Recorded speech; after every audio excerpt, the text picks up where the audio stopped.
Eu diria que a relevância ela veio por causa das LLMs, né? Então, o que a gente conhece de ChatGPT, de Gemini, enfim, né? Do Claude. Então, tem várias LLMs hoje. Eu diria que o agente AI ele foi viabilizado por elas, né? Porque elas são cérebro. Só traçando aqui um caminho, uma pequena timeline, né? Então a gente começou com uma automação que era totalmente baseada em regras de negócio.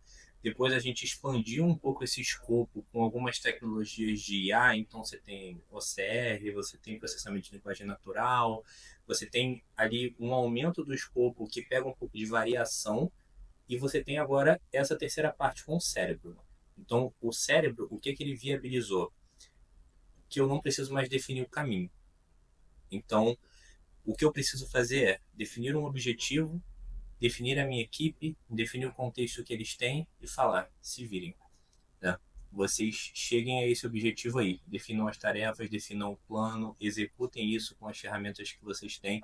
Então, acho que esse é o grande diferencial. Sabe? É isso que a LLM viabilizou, né? De você entregar o cérebro para o agente para que ele consiga estruturar todas essas ações e esse plano e até executar ele. Eu diria em duas palavras que a diferença era. A gente navegava num mundo totalmente determinístico, que a gente conseguia fazer as regras, tinha que delimitar as regras e muito certinho as ações que deveriam ser executadas. E agora a gente entra e expande mais um pouquinho o escopo da automação para um mundo não determinístico. Tá? Eu resumiria assim.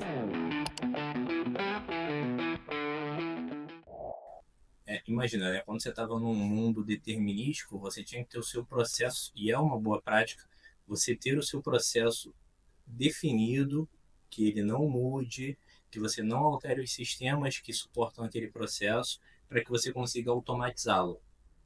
E agora não. Agora eu não preciso ter o meu processo muito bem definido. Quem vai definir as ações que vão ser utilizadas para chegar naquele objetivo, né, ou pensadas para chegar naquele objetivo, é o próprio agente.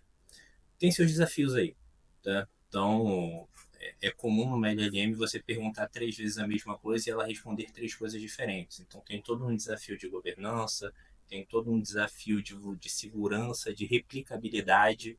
Tá? Então, a partir do momento que eu achei o caminho ótimo, como é que eu faço para replicar esse caminho ótimo e não ter, numa segunda execução daquele mesmo processo, um caminho que não é tão bom quanto o anterior? Então, tem alguns desafios aí, mas, de forma geral, você não precisa ter determinado, documentado e definido o seu processo. Né? Isso quem vai definir é o próprio agente.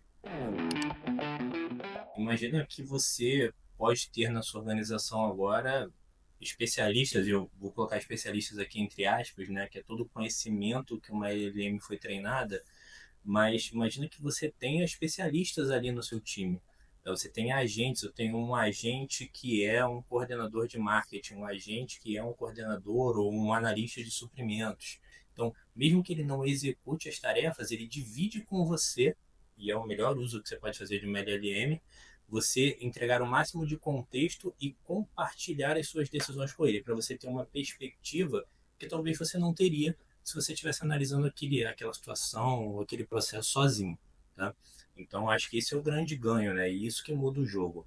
Você criar o seu time, e a minha visão de futuro é que, de fato, cada pessoa ela vai estar apoiada ali por diversos agentes, especialistas, entre aspas, nas tarefas que ela está fazendo, e ela vai coordenar essas ações, tá? Coordenar essa equipe virtual para conseguir chegar no objetivo dela mais rápido e de forma mais assertiva. Eu acho que essa é a grande mudança.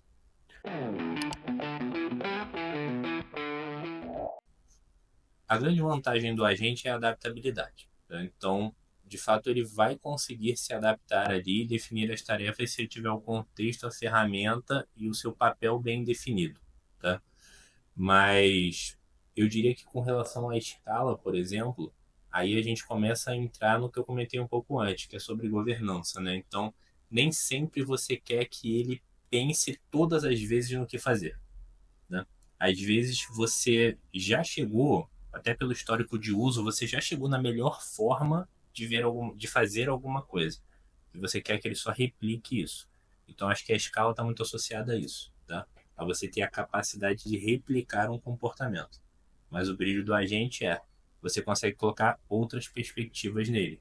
Então, se eu tenho um analista de suprimentos ali, eu posso pedir para um outro agente, um analista comercial, avaliar o que aquele agente ali propôs para aquele processo de suprimentos. Ou posso colocar um cara com 20 anos, um cara, entre muitas aspas, com 20 anos de mercado, ou com experiência em manufatura, ou com experiência em varejo. Então, eu consigo olhar aquele processo sob diversas perspectivas. Mas pode ter um processo que faça sentido eu querer replicar aquele comportamento sempre. Né? Então, acho que a escala está muito associada a isso, a como é que você governa esse time virtual. Eu diria que é principalmente para você ganhar conhecimento nessa tecnologia, porque, sem exageros, eu acompanho um podcast que toda semana tem milhares de novidades sobre esse assunto. Toda semana tem empresas sendo criadas, as empresas criadas evoluindo suas ferramentas. Então, por que o momento é agora? Porque isso está mudando o tempo todo. Então eu tenho que investir nesse mundo, eu tenho que entrar nesse mundo. Daqui a pouco ele está diferente. Entendeu? As empresas já estão entrando. Eu tenho hoje diversas ferramentas que eu consigo construir agentes. As grandes empresas de mercado elas estão para lançar as suas ferramentas para governar agentes e criar agentes. Né? Você tem frameworks open source para isso hoje. Então começa. Né? Tem que começar, vai se acostumar com isso, vai ver que é muito importante o prompt que você passa para o agente, né? Como você define o objetivo, como você define o contexto. As ferramentas hoje que você fornece para o agente são um desafio e a automação está muito ligada a essas ferramentas, então tem que começar. Tem que começar porque ninguém vai começar certo, exatamente certo. Vai começar, vai ter um resultado que é ok, às vezes nem é tão bom esse resultado, mas com a evolução das ferramentas e a gente entendendo como essas ferramentas funcionam, principalmente as empresas entendendo como essas ferramentas funcionam, aí vai ter um momento que isso vai dar um match, né? Então a gente vai ter a tecnologia certa com o conhecimento já adquirido e a gente vai conseguir combinar isso e aí é uma explosão, né? Então aí o resultado aparece. Impossível. Agente de IA é uma realidade.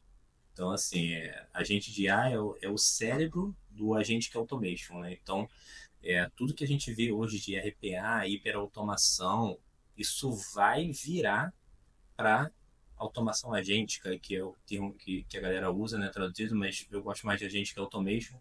Então, isso vai virar para agente que automation, né? Então, muita coisa vai ser baseada em agentes, mas não é uma bala de prata, né? Você vai ter processos que é melhor você usar RPA, você vai ter processos que faz mais sentido você usar hiperautomação, mas entenda isso como uma expansão, né? Eu gosto sempre do exemplo do cavalo que tá na cidade, né? Por que, que ele usa aquele negócio ali, né? Para ele ter foco. Só que quando você abre, né, é isso que está acontecendo. Então eu estou vendo mais possibilidades e, consequentemente, aquele processo que eu não consegui automatizar, hoje, utilizando agentes, eu consigo. Então aquele processo que eu automatizava 80%, aí eu chegava com 90% com hiperautomação, talvez eu chegue próximo de 100%, agora com 100%, né? Agora com os agentes. Então é uma realidade. Tem que começar de fato identificar o melhor caso de uso para você testar, para você avaliar resultado, ver se faz sentido para a sua organização nesse momento, né? Ver se a gente está preparado a nível de cultura, de segurança e governança. E eu sou um dos caras que defende que governança ela não é um bloco que você coloca e usa, né? Então, governança ela tem que evoluir conforme a sua maturidade com as tecnologias que fazem parte aí do escopo da sua organização. Mas, em resumo, é uma realidade, tem que começar.